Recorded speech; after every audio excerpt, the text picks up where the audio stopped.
Hoje nós vamos falar um pouco como nós podemos lidar com o luto, né? Entender melhor sobre esse processo.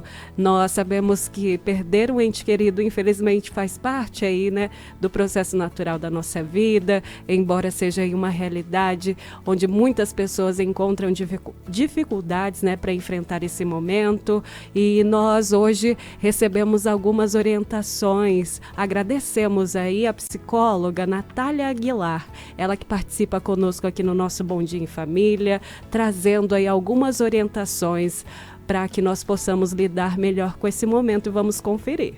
Olá, o luto, ele é uma reação natural e esperada, uma reação de adaptação frente a uma perda de um vínculo significativo. Pensando nisso, o luto ele é uma quebra daquilo que conheço, daquilo que eu entendo como sendo o meu mundo presumido. A partir do momento que esse mundo presumido ele se rompe, nós temos aí o luto como uma tarefa de adaptação frente a essa perda. E essa perda, ela pode ser qualquer tipo de perda. Ela pode ser uma perda pela morte de um ente querido, ela pode ser a perda de um emprego, a perda de um animal de estimação, a perda de um relacionamento. Havendo, né, um vínculo, né, significativo, a gente entende que nós vamos ter o luto aí como esse processo de reação, né, de adaptação. Ele se manifesta na esfera emocional,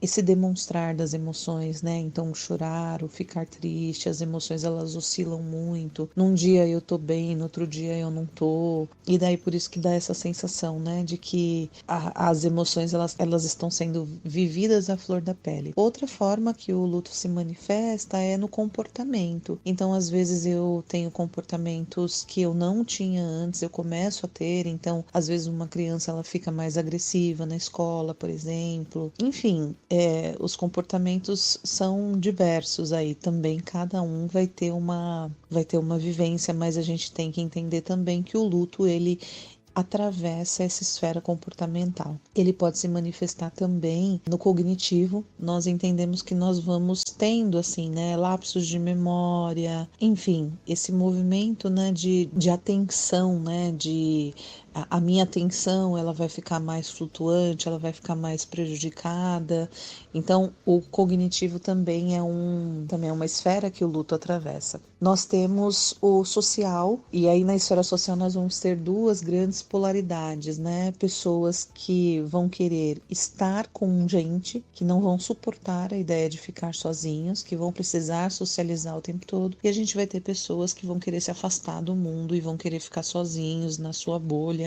O que frequentemente a gente vê são essas duas polarizações. A gente vê o luto como um processo não linear, em que ora a pessoa ela está vivenciando, ela está fazendo movimentos de vivenciar a perda e ora ela está fazendo movimentos de vivenciar a restauração da vida. Eu costumo dizer assim, né, que o luto ele deixa de ter 5 fases, contradizendo um pouquinho lá da Elizabeth Kübler-Ross, e ele passa a ter 2 fases apenas. E essas 2 fases são a fase que eu era antes da minha perda e a fase que eu me torno depois da minha perda. Para teorizar um pouco isso, a gente fala do modelo do processo dual do luto, que foi criado por 2 psicólogos holandeses, que é a Margaret Stroop e o Henk Schut, e eles vão dizer o seguinte, que nós temos 2 movimentos básicos no luto, o movimento orientado para a perda e o movimento orientado para a restauração. O movimento da perda é o chorar, é o se lamentar, é ver fotos, é ficar triste, né? Aquele movimento de ficar ali na perda, sabe? Vivenciando a perda ali o tempo todo. E o outro movimento é um movimento de restauração da vida, que é um movimento em que eu vou fazer as coisas. Então eu vou dar conta da minha vida. Eu vou ir para o supermercado, fazer minha compra, eu vou para uma aula de natação.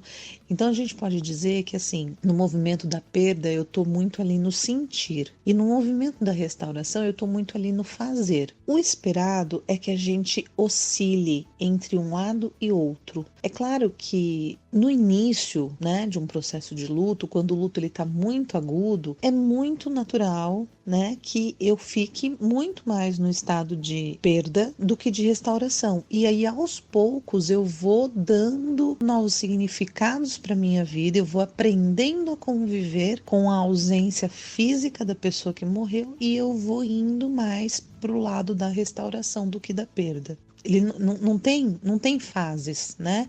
Ele é um processo e o processo cada um vai viver, cada qual da sua maneira. Eu gosto muito de pensar na ideia de que, assim, uma vez enlutado, nós sempre somos enlutados. Por quê? Porque nós somos ativados pelo nosso luto em algum momento da vida, apesar, né, do tempo já ter passado, apesar de eu já ter me adaptado a um mundo sem aquela pessoa.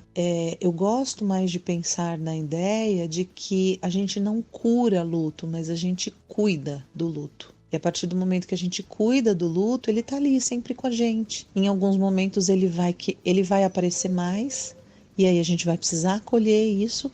Em outros momentos ele vai poder permitir colocar ele para descansar num lugar delimitado dentro da gente. Para os ouvintes, né, que estão vivendo luto nesse momento, o seu luto é legítimo. Eu não imagino a dor que você deva estar sentindo, mas eu valido ela, porque toda dor e toda perda, ela é válida, independente do que seja, independente de quem seja. Diria para que você não fique sozinho. Se você precisar de um momento para você, fique, mas não fique por muito tempo, né? Porque nós somos seres de relação, nós somos seres humanos, nós precisamos estar com outras pessoas para que a gente possa se desenvolver na vida. A gente não vive sozinho. E se você acredita que para você retomar a sua vida tá muito difícil, você não tá conseguindo sozinho, procure ajuda. Ajuda psicológica, ajuda espiritual, busque se fortalecer, porque o luto, ele é um processo, ele é uma travessia muito desafiadora, mas ela é possível. E eu digo que assim, ela se torna mais possível quando a gente faz essa travessia acompanhado, porque não é que a gente tire, né, a dor do luto, mas a gente divide o peso. E quando a gente divide o peso, as coisas elas ficam um pouquinho mais leves para que a gente consiga olhar para outras coisas. Bem, eu tô no Instagram como Natália Aguilar Psicóloga, tudo junto, e o meu site é www.nataliaaguilar.com.br. No meu site vocês encontram todos os meus contatos. Muito obrigada pelo espaço e pela parceria. Nós agradecemos a psicóloga Natália Aguilar, trazendo aí melhores orientações, algumas orientações, né, para que nós possamos passar por esse momento desafiador, né, e novo para todos, né, que enfrentam esse momento tão delicado, viu?